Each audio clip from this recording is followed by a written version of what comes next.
Welcome back to the Stark Difference podcast, a conversation about God's calling on people's lives. Today, my co-host is Rochelle Rocha Roots, our podcast host from season 1.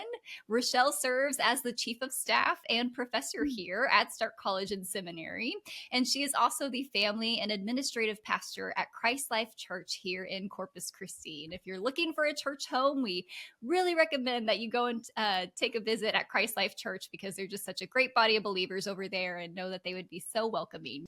Thank you, Cheryl, for having me back. It's been a minute since I've done a podcast. And so today I made sure that I curled my hair. Yes. I hadn't done that all week, but I did it today. Thank you for having me back. And I'm excited to be here with our guest today. Yes, I am too. So our guest today is Dr. Beth Allison Barr. Dr. Barr is the James Vardaman Endowed Chair of History at Baylor University in Waco, Texas, where she specializes in medieval history, women's history, and church history. She is the author of the USA Today bestseller, The Making of Biblical Womanhood, How the Subjugation of Women Became Gospel Truth. And she has just released another book, Becoming the Pastor's Wife, How Marriage Replaced Ordination as a Woman's Path to Ministry. Dr. Barr lives here in our great state of Texas with her husband, who is a Baptist pastor, and with their 2 children. Dr. Barr, welcome to the Stark Difference. Thanks for having me. Well, let's get started with some questions. We always like to start with a more fun question. And I asked this one of a guest a couple of episodes ago, and I think it's appropriate for you as well, given your specialization in history. So, Dr. Barr, if you were going to have coffee with anyone from all of history, who would you sit with? So I'm going to give you a more modern answer. Okay. Dorothy Sayers is one of my favorite authors. I would love to meet Dorothy Sayers. I would also like to meet, this is a more Waco person, but I've written about her a little bit. Her name is Dorothy Scarborough, and wow. she was at the same time, she was a contemporary of Dorothy Sayers, and they actually were at Oxford across similar times. And she was also an author who wrote about patriarchy in the early 20th century. And so I would actually like to have a conversation with her too. I mentioned Dorothy Sayers in the first podcast that we recorded because I had just taken a women in history course. Yes. And I got to study her in particular. I did a project on her. So I'll tell you, Dorothy Sayers is a medievalist. My favorite of her books is The Nine Tailors, which is this very famous murder mystery. I won't give any spoilers about it, but it's an odd murder mystery. But anyway, in it, she actually quotes one of the medieval pastors whose sermons I work on extensively. Oh, wow. And so she actually quotes from his sermons in her book. And so I read that and I was like, oh my gosh. And then I, fell down the Dorothy Sayers everything. Oh, yeah. Oh, yeah.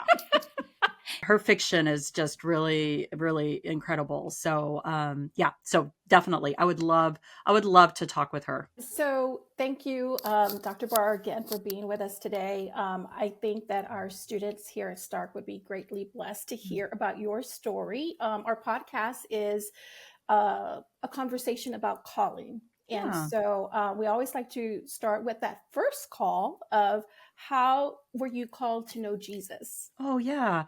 So, I grew up in a Christian household, and I don't remember a time where I didn't know about God, where I didn't know the gospel story. And so very early, I was pretty young when I made a first profession of faith. But so I've always been in the church, and I've always been on the journey of the Christian faith. And so this is just, and my whole family too. I've been very blessed by having a strong family of believers. Such a blessing for those of us that grew up with a Christian parent. Yes. Nowadays, especially as less and less people are going to church. Yeah. It's beautiful when it's a part of our heritage and we're able to, Lord willing, pass that on to our own children. Well, let's go ahead and continue into your calling into ministry. Can you walk us through how that began and then just all the way up until now with you being at Baylor and in the current position you're in as an author? When I was in college, in some ways, I always knew that my vocation had to do with history, had to do with writing. It wasn't until I was later in college that I began to honestly think about teaching. But I knew very clearly that God was calling me to use my gifts in some ways that required me to go to graduate school. But I also felt a strong calling to be involved in ministry in the church. And I never really knew how those two things were going to go together. I just figured somehow I'd figure it out. And so then when I started dating a man who told me that he was called into ministry, I was like, oh, well, that sort of works out well. And I told him that I felt called to go to graduate school. And he was like, that's great. And so from the very beginning, I mean, I always tell people, I'm one of those pastor's wife who wasn't tricked into it. Yeah. It wasn't like my husband was in something else and then all of a sudden came back and is like, I feel called, after you're already married and have two kids. So I knew from the very beginning that my husband was called to ministry, and he knew from the very beginning that I wanted to go to graduate school to get my PhD. And so we both had our eyes wide open, I think, which probably made this easier because both of us understood the challenges that we would face. So we have always had to figure out how this works together with both of us. And both of us feel very strongly that we were called to these positions. And I'll say that I found that my gifts in the church often parallel my gifts as a teacher and a scholar. So the things that I feel most comfortable doing in church are often teaching.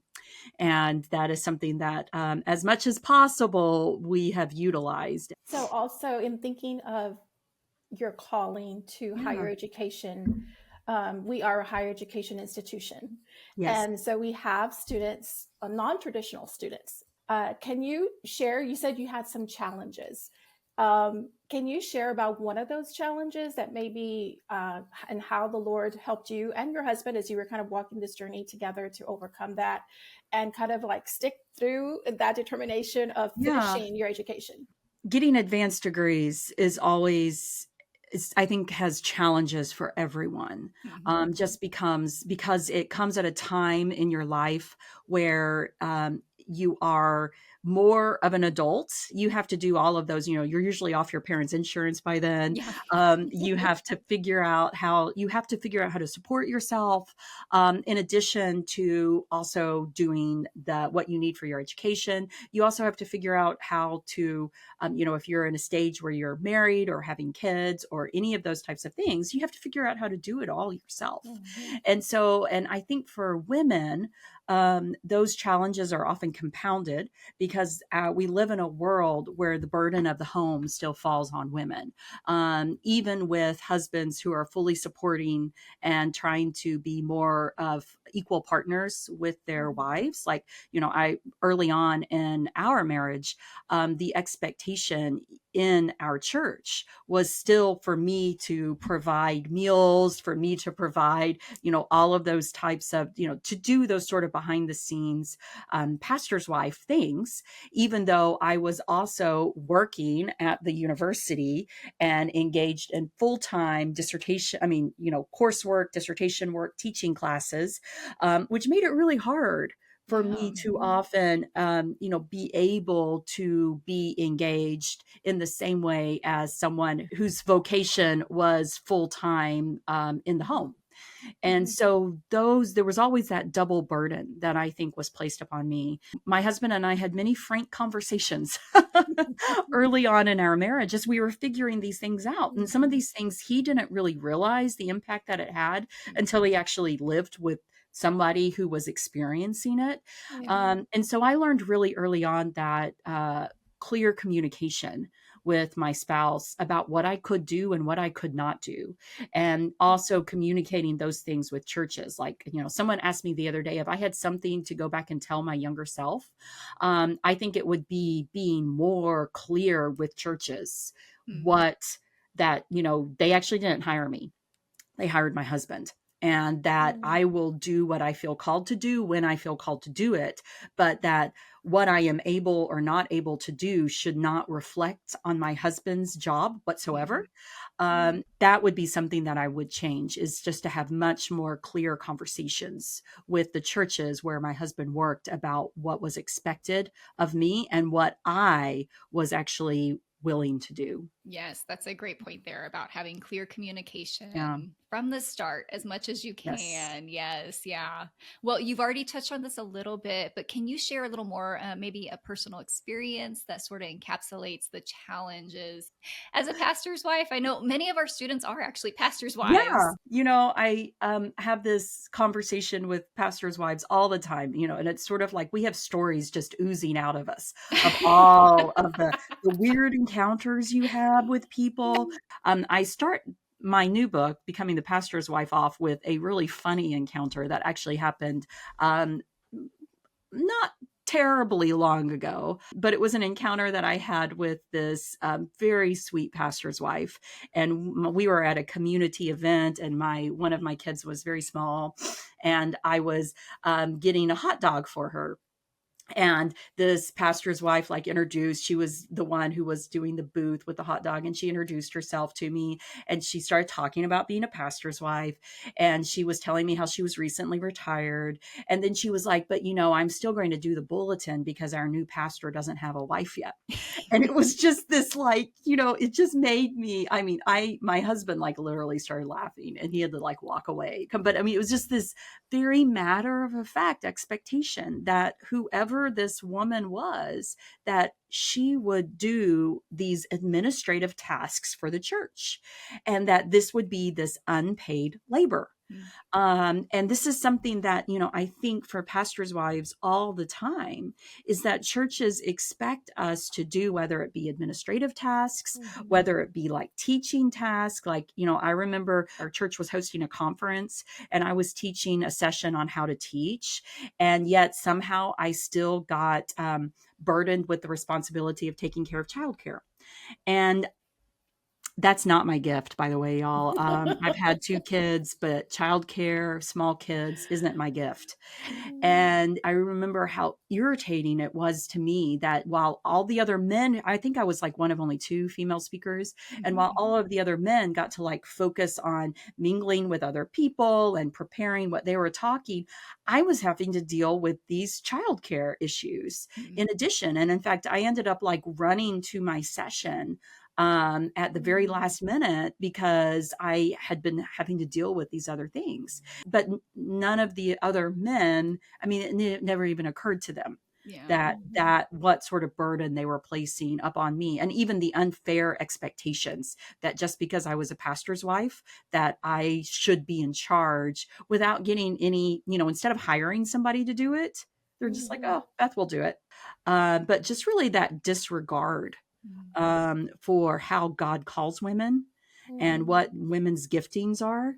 That disregard that women often experience in churches simply because they are married to pastors. So, in thinking of your book that's coming out, Becoming the Pastor's Wife, Yeah. and you kind of, I guess, gave us a little teaser right Yeah. now of just of those unfair expectations that are often placed on a pastor's wife. Right. What our readers, if Oh, somebody's yeah. listening and they're like, "Oh, that sounds like a book I want to read," just a little bit more insight of what they can expect. Yes. So this book, in some ways, is it's not a sequel to The Making of Biblical Womanhood, but it is a continuation Hmm. to some degree. And when I first started thinking about writing another book, one of the issues that I didn't really get to talk that much about in The Making of Biblical Womanhood was the issue of women's ordination. What happened to women's ordination? And so I was very interested in pursuing that. But I also had a lot of people asking me to write about the history of the pastor's wife. And so I kind of had these 2 things that I was thinking about. And I was reading one of my colleagues at Baylor in the religion department. Her name is Elizabeth Flowers, and she's written this great book called Into the Pulpit: Southern Baptist Women and Power in the Post-World War II Era. And in it, she was describing the rise of what in the Southern Baptist world we call the conservative resurgence. And that is the conservative takeover that began, which is really when we start to see women being pushed out of ministry roles in the Southern Baptist Convention. And it starts in the 1970s. And some of the most vocal proponents of the conservative resurgence, which meant that they were speaking against women's ordination, were actually pastors' wives. And that struck me as really fascinating. And I was like, what's Mhm. going on here? Why do we have women in ministry attacking women in ministry? Mhm. Mhm. And so, and why, and some of the language that these pastors' wives were using was that they were the highest calling for, that if a woman was called to ministry, she really was called to be a pastor's wife.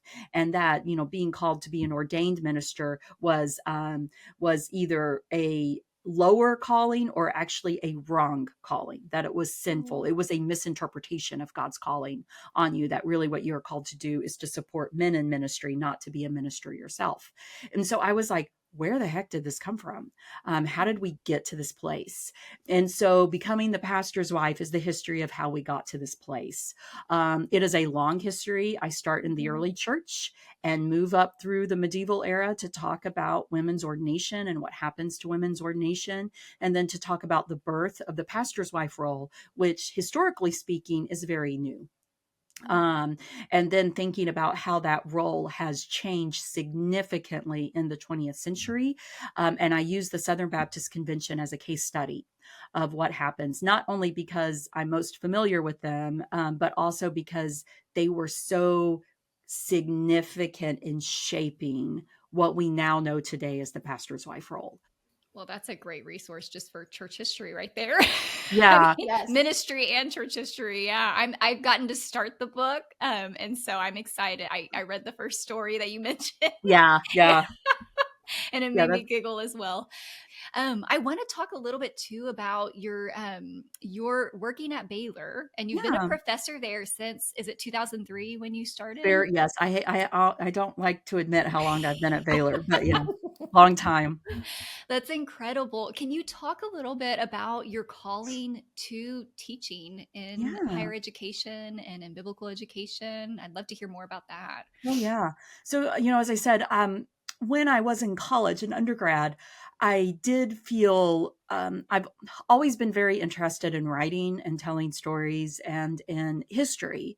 And so I wasn't quite sure what I was going to do with it, but I did begin to feel, I was like, you know what, I think the best place for me to pursue this is to go and get my PhD. And it wasn't until I was doing my PhD work that I started actually teaching.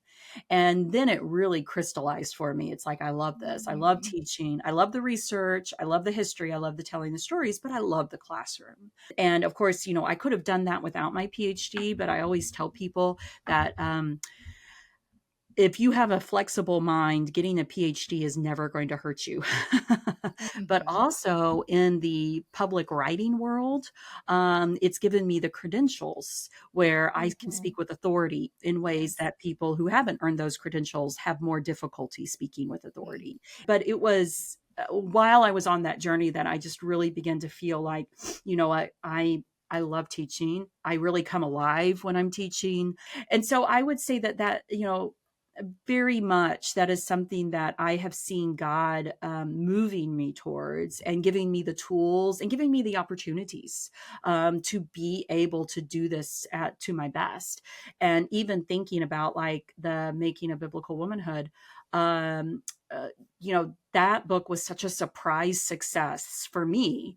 But when I look back on it, I was like, what happened with that book is that I came into this arena, in some ways a well-trodden arena of talking about women in the church, women's roles in the Mhm. church, but I entered it from the perspective of a medievalist, which was a perspective no one had really entered it, Uh-huh. except for other medievalists writing to medievalists. Mhm. And so it wasn't something that somebody had entered as a medievalist to write to the broader church. And so even that, I can see how God worked, moving me. I started off my graduate career actually in classical studies. Um, Mhm. and moved to medieval because I wanted to do women's history. And women's history, there are so few classical sources about women's history that I couldn't do what I wanted to do. And so I was like, well, I'll move up a few centuries, it's fine. They're still doing Latin in the medieval world. And so I can still use my languages and move forward. And that gave me a very unique vantage point that I wouldn't have had if I had stayed as a classical scholar. So I just kind of see those ways that God gave me the opportunities that enabled me to really live out my calling in a unique way. I think some of the way that I think too, I tell students and this all the time, is that I always have a backup plan. Like, it may not work out for me to be a professor. So what's my backup plan? What else am I going to do?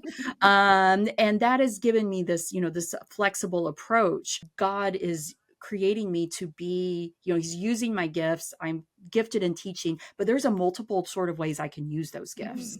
And so and I think that has also really helped me in my career, because I hit an obstacle and then I'm like, okay, how can I get around this obstacle? And so I would say that that's something that I think is that we should work on cultivating with our students. Yeah. Is how to have those flexible minds and Yeah. how to not see obstacles as being an end to a journey. Yeah, that's such a great mindset to have. I think we can become, especially in ministry, things don't always turn out the way we think. And I mean, Oh, that's the way yeah. God is God. He determines how God is going to work, not us. And Yeah. the best Yes. surprises come when he, brings about something in a way that we just didn't even think about it. Yeah. Yeah, that's Yeah. exactly right. And ministry is one of the hardest things, because you're working with people, and people are wonderful and infuriating, That's the and thing about ministry. unpredictable. Yes. Unpredictable. My husband and I have been in ministry for close to 30 years now, and we've watched a lot of people move out of it. And sometimes that's fine. They may have only been called for a ministry for a certain amount of time. It doesn't mean you're a failure. It just means Yeah. that, you moved into something else, and that's perfectly fine. But I also see a lot of people who it's just exhausting, and they move out because it is so hard. And so I think, ways that we can encourage people to see challenges as being, a way, say, okay, I've got to do something else, instead of being seen as failure. Yeah. And because I think so many ministers, they look out and they're like, well, my church isn't growing, and I did all of Rick Warren's steps.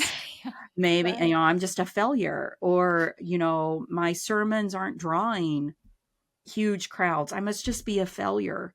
And instead of being like, that's actually not it. God may be calling you to reach different types of people, and that there maybe Rick Warren's plan's not going to work for your church. Yeah. It's not a one size fits all. In fact, it's not at all. Right. It only Right. works in very particular communities. It doesn't work in most typical churches that are in more, like rural Texas. It's not going to work there. So, think about, how has God gifted you particularly for this role, and use those gifts. Don't try to use other people's gifts. Yeah, no, I think that's Yeah. great, because I think there are some unrealistic expectations, right, that are placed on pastors, Yes. wives, just in ministry in general. I know that for your dissertation, you did it on the spiritual pastoral care of women. Yeah, I did. Women need pastoral care. And so in my church, a lot of that falls to me. Yes. And so, Dr. Barr, what would you say to women in ministry like myself that are serving as leaders, that want to be able to be there for the women in their church, but also I recognize that I need some healthy boundaries for myself. Oh, yeah. I need to take care of my own soul, my own spirit. You did this in your dissertation. Please give us some insight for all of our female ministers that are listening. Yeah. I think you're right that you have to, ministry can't be 24/7.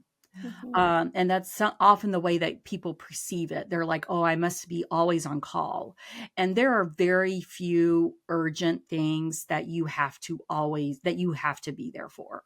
There are some things that, that do require you to get up in the middle of the night and go and do something. But those are actually pretty rare that you are called to do that. Most of the things can wait, and most of the things can be put more on a schedule. Also, you don't have to be at people's beck and call. That's not what ministry is. Ministry isn't being at someone's beck and call. Ministry is being used by God to help spiritually disciple and to help spiritually teach and train others. It's not the same thing. And everyone is replaceable. Like, for example, it doesn't have to be you who does every funeral. You don't have to do it. Somebody else can step in and do that funeral too. It may not be the most ideal thing, but yes, it's fine. You don't have to leave your family's vacation to come home and do somebody's funeral. And so I think making people realizing before you can care for other people, you have to be rested and cared for yourself. I think. And so too many of us in ministry are like running without any care for ourselves whatsoever. We're really running on empty a lot of the time. Like one of the things that I do that I started very early on was I refuse, as a pastor's wife who's not being paid by the church, I refuse to have any keys to the church. When somebody calls and says, I really need to get in the church, and I said, that's great. You can call these pastors, or if you're at a big church, a facilities manager. I'm not any of those things. And so I'm not going to do that. I also don't lock up churches, even small churches. That's something that I don't do. I'm not the person who stays behind and shuts down and makes everything locked. And part of that is me drawing boundaries for myself. That's not my job. And while there are things, I don't mind stepping in the gap when it really is needed. I've also found that most of those gaps really don't need me. Me not doing that means that somebody else who it actually is their job will be the one who has to take care of it. And so, and even things like ministry retreats, like, many churches will often rely, they'll be like, hey, of course, so-and-so can speak, yes, of course you can spontaneously sit down and talk to a group of 40 women about a topic that we don't tell you about until the day before. Oh my goodness. And you don't have to do that. You don't have to be mean about it. You can just be like, wow, that's so thoughtful. You thought of me, but I actually can't do that. And so, if you want to think about doing it later. And so I really want women in ministry to know that they can say no, and that being called to ministry doesn't mean they have to do everything that people expect of them. I think also for women in ministry, there are some things we do that exhaust us. And maybe those aren't things that you're really called to do. Like for me, teaching empowers me, and I feel full when I leave a classroom. Running childcare does not empower me. It doesn't mean that occasionally I can't step in because it needs to. Some people love it. They love being with little kids. They love being in nursery. Let them do it. Because that empowers them. That's where their gifting is. You sharing that we need to prioritize, I think, our own spiritual care. Right. It's okay to say no and lean into our callings. Yes. And that's where the Lord will use us regardless of whether we're male or female. It's about obeying the Lord in his calling. That's exactly over each right. of us. That's exactly right. And you're cheating other people Yes. by stepping in and doing things that they've been called to do. It's really neat to be able to see God work in others. And it's when we have this mindset of, I have to be the one to get it done. Right. We're really not doing that full participation in God's kingdom and letting others be able to participate along too. Well, Dr. Barr, I'm interested too to know, in your journey through ministry and academia, have there been any particular people along the way that have really helped you hone in on your gifts, or that mentored you and were helpful in helping you discover, how you really love teaching and just coming into the roles that you are in now? Have there been any particular people that have helped you? I'll say in ministry, I actually have had some pretty significant female mentors who are also pastors' wives, and two of them especially. I speak about both of them, I think, in this last book. But one of them was a woman, and I just, I still love her to this day. But she was the first one who taught me that pastors' wives don't have to do all of the domestic stuff. Their household, her husband, who was the pastor, was actually the cook. And he was the one who did all of the cooking. And it was really funny because they said, depending on the church that they were in, that he would cook, but they would sometimes pretend that she was the cook. Oh my goodness. And so it was, but she still was like, this isn't something that I do. This is not something that I'm good at doing. And so those type of gender stereotypes are imposed up Mhm. on how people work in ministry. And so, and you don't have to be the one who do that. And so that actually really was helpful to me in thinking about Mhm. how my husband and I structured the way that we do our tasks around the house. And so, Mhm. like, he does most of the laundry. He mostly always has. I remember early on, I felt like I should do it. And then, this pastor was like, why? He's like, why? He likes it. He likes folding laundry. Let him do it. And so I did. And like me, I like mowing the lawn. I find it very therapeutic. Uh-huh. Mhm. And so that's what I do. So she helped me kind of see, just do the things that it fits your household to do, Yeah. instead of trying to impose these artificial, sort of rules on it. And then there was another pastor's wife who she was very much into women doing what they feel called to do, but not being imposed upon by the church. And she was very encouraging of me continuing to get my PhD. And it was a really hard time for me to stay. It was the dissertation writing stage. It was Mm. difficult. There was a lot of pressure on me Mhm. to get a job in the local town. And she was like, why would you do that? She was like, you're so close, Yes. finish it. That was a really great encouragement from this woman who had been in ministry herself for that point, like almost 40 years.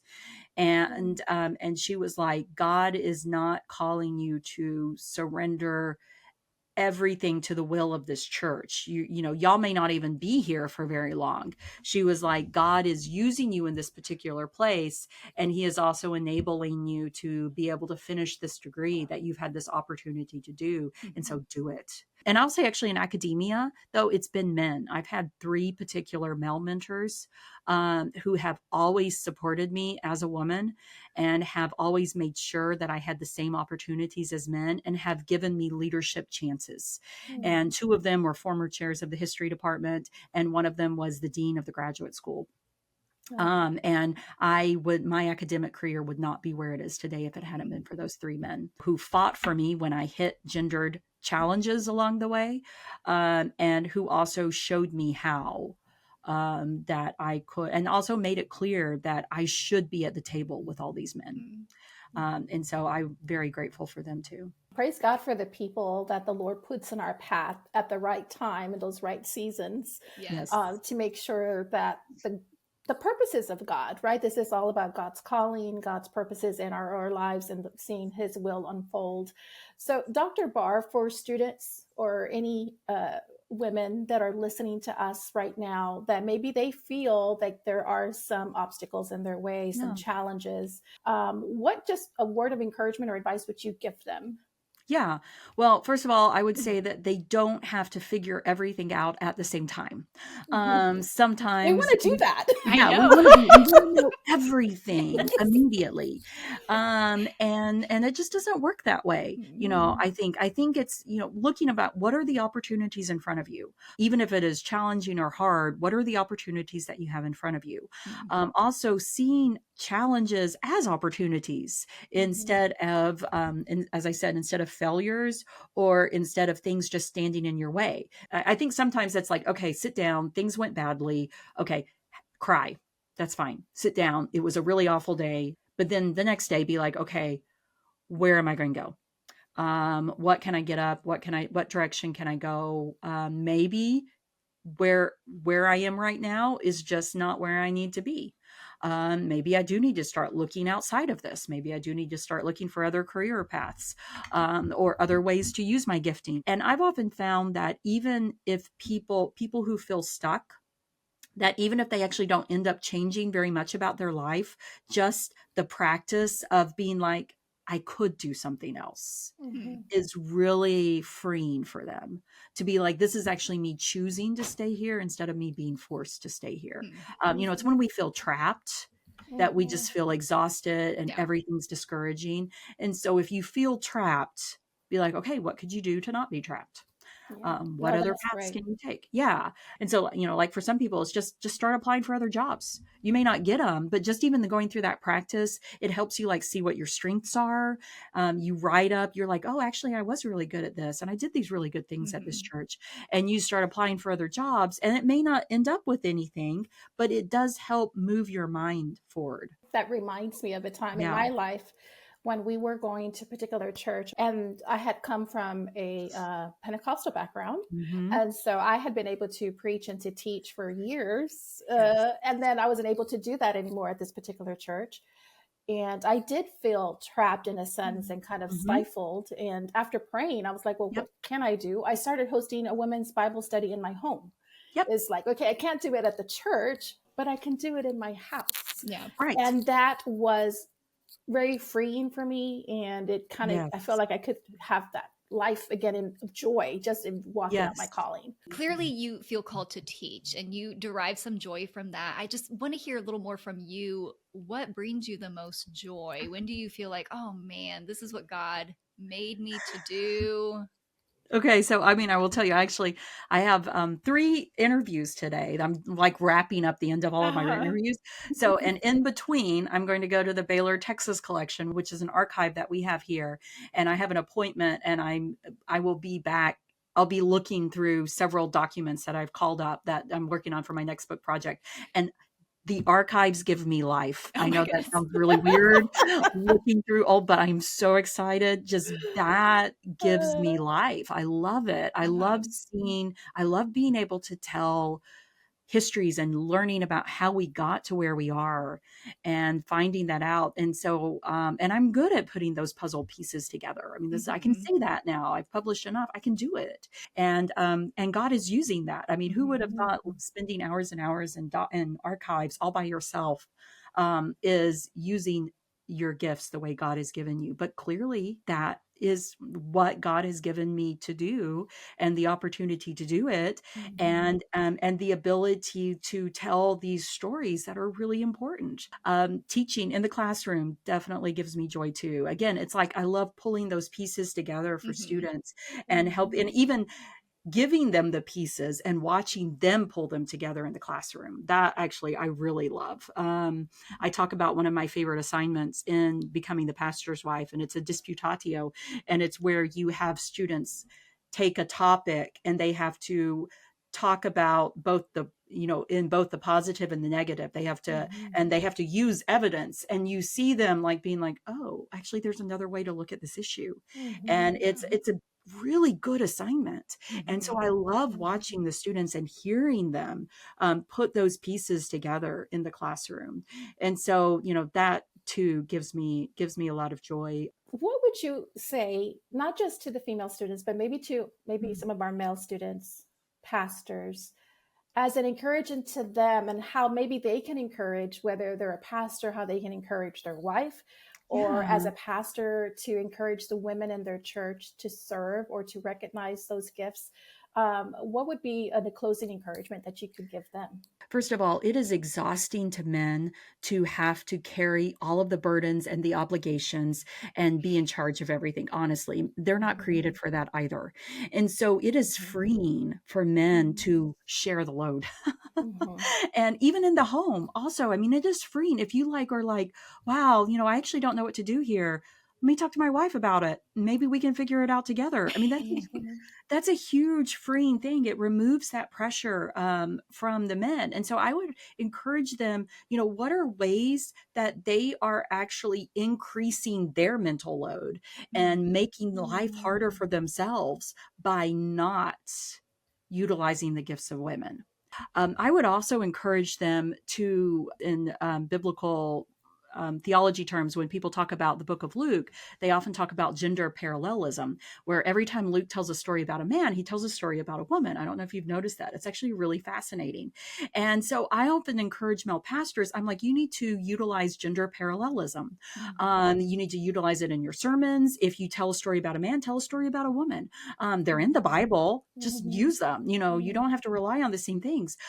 If you have, committee assignments or people in charge of different different things. If you assign one to a man, assign another one to a woman. And it's just amazing how just using that gender parallelism all of a sudden starts equalizing what women and men are doing in the church. It starts allowing more people to use the gifts, which means churches are no longer just relying on a very small percentage of their population to actually do the work, because you are inviting more people in to do the work of God.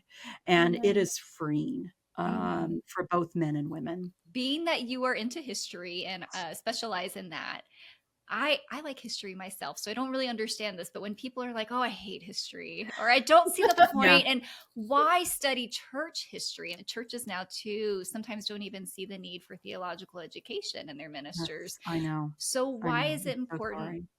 to go to seminary? Why is it important to study history in particular? One of the things is, if you are a serious student of God, God gave us the history of his people and the history of the faith. I mean, what do you think the Bible is? It's how we got here.